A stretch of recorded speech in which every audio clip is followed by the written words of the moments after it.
Halina at ating bisitahin ang isa sa pinakamatandang simbahan, historical church dito sa California. Matatagpuan ito sa Monterey, California at ang pangalan ng church ay Carmel Mission Basilica.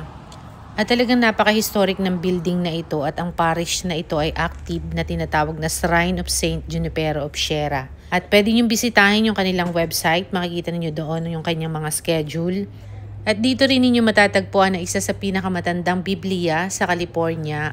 At dito nyo rin matatagpuan ang cross na tinatawag nilang Caravaca Cross. Dinala ito ni Saint Junipero of Sierra galing sa kanyang birthplace mula sa Mallorca, Spain at dinala niya dito sa California noong 1943. Meron din silang visitor center na pwede kayong makabili ng iba't ibang klaseng mga souvenirs na pwede nyong pampasalubong sa inyong pamilya at kaibigan. Kung mapapansin nyo guys, talagang lumang-luma na rin yung kanilang building at pinipreserve nila yan para sa mga future visitors din ng kanilang simbahan. Pagpasok naman natin, bubungad ang napaka maaliwalas at tahimik na entrance ng simbahan.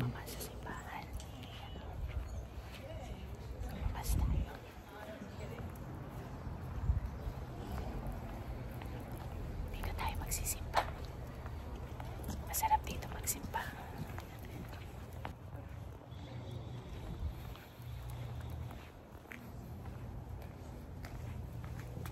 Muna tayo. Grabe lamig.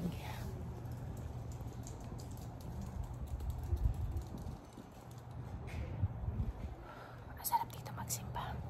Napakatahimik. Wala pang tao. Tayo pa lang. 9 o'clock yung start ng kanilang misa. 8:45 pala ang meron pa tayong time. Kaya wala pang masyadong tao. Marami pa lang ay upuan. Ako pala yung unang pumasok. Masarap dito mag-church. Lamig. Nakalimutan natin magdala ng guantes. Dito muna tayo mag-church.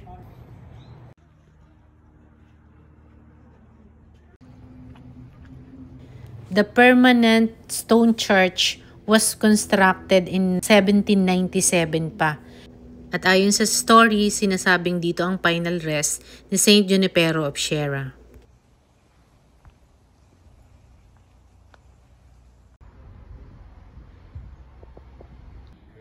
At pinreserve din nila yung burial site na naandito sa loob ng simbahan na talagang 100 years old na rin ang mga naanditong nakalibing.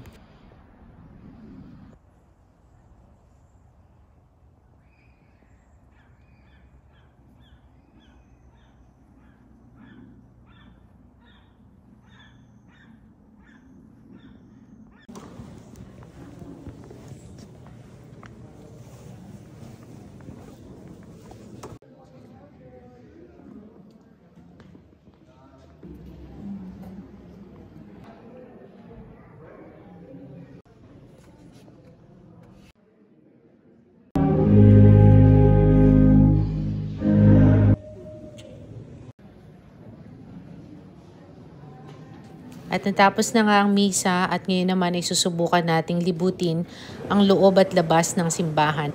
Talagang mamamangha kayo sa mga napakagandang imahe na napakatagal ng panahon na naandito sa loob ng kanilang simbahan. Makikita nyo rin dito sa loob ang iba't ibang klaseng painting na 100 years old na din. Dinadayo din ito ng iba't ibang turista sa iba't ibang panig ng mundo dahil sa historical at kwento ng simbahang ito.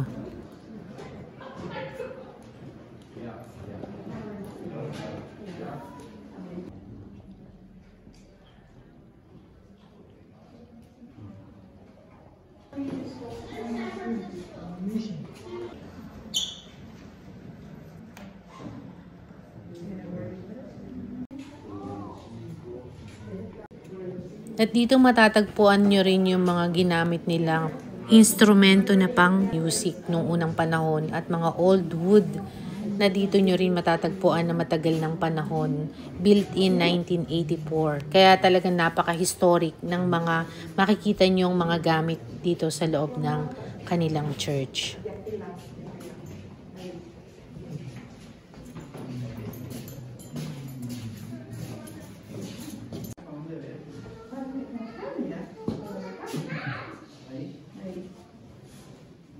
Makikita nyo rin dito sa loob ng mga iba't ibang klaseng treasure na dinala ni Saint Junipero dito sa loob ng simbahan.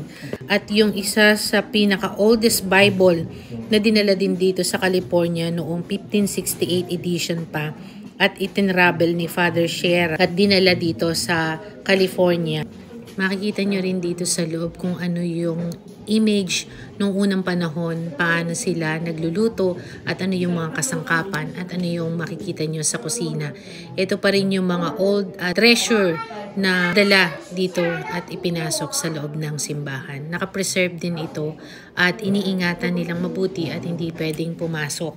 Merong glass at air condition ang loob ng unit na ito para ma-preserve at makita pa ng mga susunod na generation.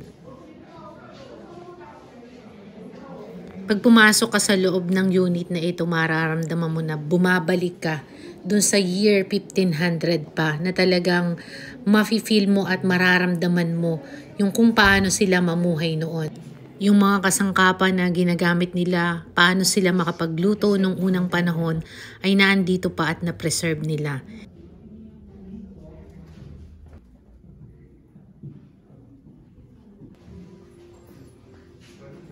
At nandito rin yung sinasabi nilang naging pahingahan ni Saint Juniper of Sierra.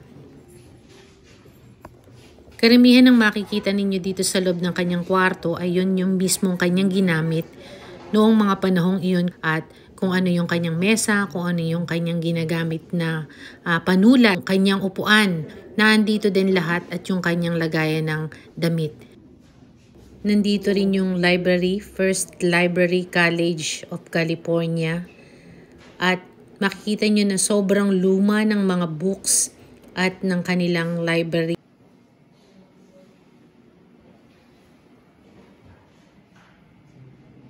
Na-preserve din talaga nila yung mga aktwal na mga libro na naandito sa loob ng museo.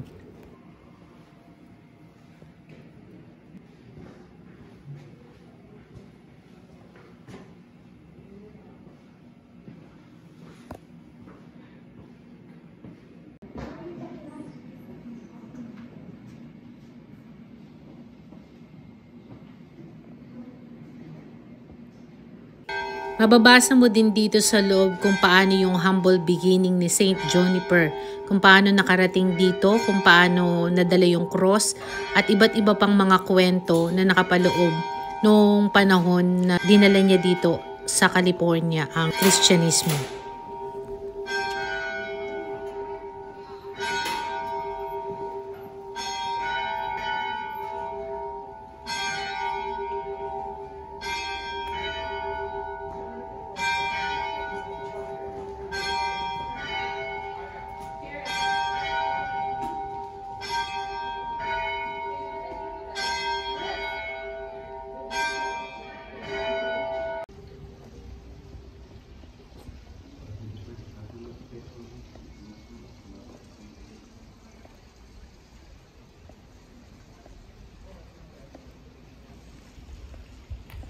Makikita nyo rin dito yung iba't ibang mga painting, yung humble beginnings ni Saint Junipero at ng simbahan ng Carmel Mission. At dahil nga sa napaka-historical ng simbahang ito, kaya marami naman talaga ang taong bumibisita at dito nagsisimba. At sa mga nais bumisita na mga turista at nais na magsimba ay maaari po kayong pumunta sa araw ng linggo, alas 9 ng umaga hanggang alas 11 ng tanghali. At kung may pagkakataon naman kayo ay bisitahin nyo ang kanilang website para dun sa mga rules and regulation kung kayo po ay bibisita sa kanilang simbahan. Sana ay nagustuhan nyo ang aking naibahagi ngayon tungkol kay Saint Juniper. At hanggang sa susunod, hanggang sa muli ay magbabahagi po ako sa inyo ng mga historical places na ating mapupuntahan. Kung nagustuhan nyo po ang aking naibahaging video ay huwag nyo pong kalimutang mag-like, share, and subscribe sa ating YouTube channel para sa mga susunod pa nating mga video na aking pong ibabahagi sa inyo. Maraming salamat po at God bless po sa ating lahat.